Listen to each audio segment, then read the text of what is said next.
The government is now under pressure to make good on an election promise after Nationals pledged to help nurses and midwives with student loan repayments. Political editor Mikey Sherman sat down with Christopher Luxon for an end-of-year chat and quizzed the Prime Minister on the promise. As nurses rally across the country, the Prime Minister admits the health sector is the coalition's biggest concern. Just on health, yes. Would you say that's the most challenging portfolio of them all at the moment? Yeah, I think that's probably a fair comment. I mean, it is a complex system. It has 85,000 people that work in it. It's been a really botched merger of the DHBs. Blame Labour. Last year, during the nursing shortage, National made an election promise, offering new and recently registered nurses and midwives up to $4,500 a year towards student loan repayments, which would be $22,500 each over 5 years. Now remember, team, one of the things we will do is judge this government by how they judged the last government, the standards they set, and for the standards they set for themselves. This was an election promise, Chewie. $22,000 over 5 years. $4,500, yes, over 5 years. And what's happening now, Chewie? Guess what? They're not standing by it. Are you intending on keeping that promise? Well, we'll continue to look at that, but what has changed in the last year, just to give you a feel for it, is there are two. Is we gave away, there's my space. We gave away $3 billion to landlords. I knew it would come, and $14 billion in tax cuts. Yeah, I knew we'd find it.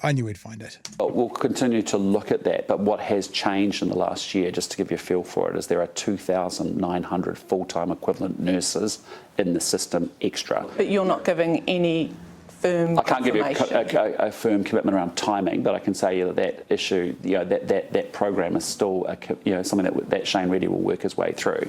Nurses are worried it's yet another. Remember what we say about Luxon when he started to stammer and stutter? There was a lot of it at the end of that. The stammering, stuttering, I think, being someone who thinks he's a pretty good poker player, is when he's doesn't know what to say, doesn't have the answer, or is lying. A firm commitment around timing, but I can say that issue, that program is still something that Shane Reddy will work his way through. Nurses are worried it's yet another blow as they already face not having enough available jobs. I mean, look, these nurses are so hard up at the moment, they can't even make proper signs. That's like a toilet roll holder on a piece of cardboard. That's how hard up these nurses are. They can't even get a bit of wood to hold their sign up. And if anyone knows about wood, it's certainly Chewie or something. I don't know. Keep going. Available jobs.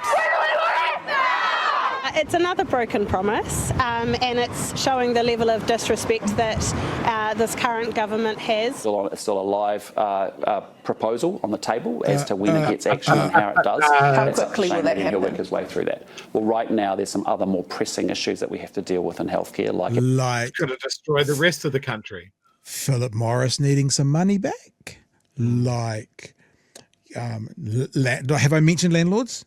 I haven't mentioned. I don't know if that fits so well in here. But what he's actually saying, we've got to underwrite the fuel, the oil exploration companies.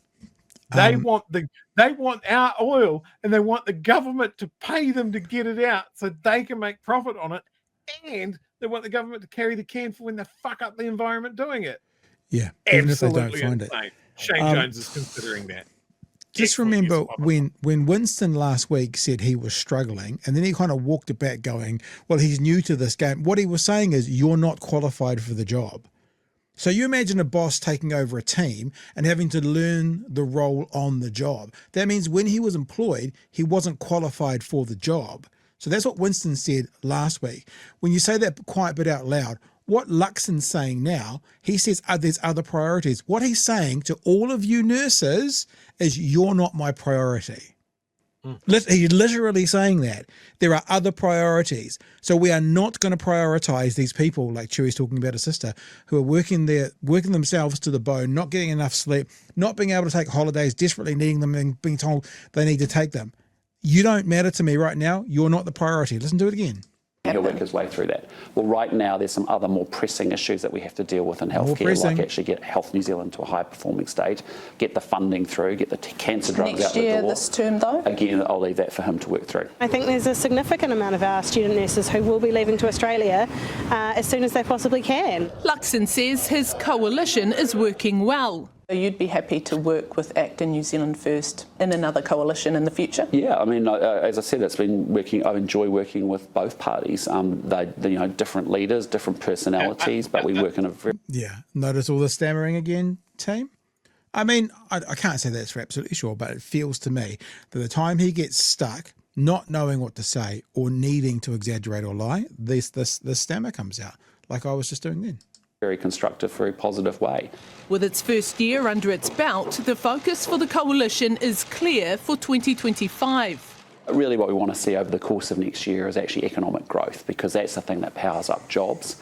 We want to see good progress on education, because that sets up our long-term future. And we want to see investment in infrastructure, because we know that that's one of the things that actually can lift our standard of living for everybody. 1 year down, 2 to go. Mikey Sherman, one year. Other thing that could lift our cost of living is funding the health department or the health system better, could literally let people live longer. That would increase our living situation, wouldn't it? Like literally living. Two questions for our bollock tongue and chief there. Would infrastructure be new hospitals? Would that be infrastructure? I guess so. And if you did do that infrastructure, do you need people to work in it? Do you realise what nurses do? Now, look, anecdotally, this absolutely plays in with Luxon's worldview of how things work. When he ran an airline, you might not be aware of this, Pat. Did he run an airline?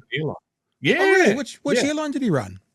I don't know, just probably a small puddle jumper, but might have been the national flag carrier of this country. Didn't know that. His attitude towards flight crew and cabin crew was very, very different. Because pilots are important. The majority of them are men. They make the planes go. Very important. But why would you waste time with hearing pay and condition concerns about the people that actually keep the plane's passengers happy? Yeah. Because they're all women, mostly women. So we can safely disregard their opinion. His attitude towards them was very, very clear, and you can find stories about what went on during that pay negotiations and how their representatives were spoken to. And I think that carries on to what he thinks of our nurses and how our hospitals work.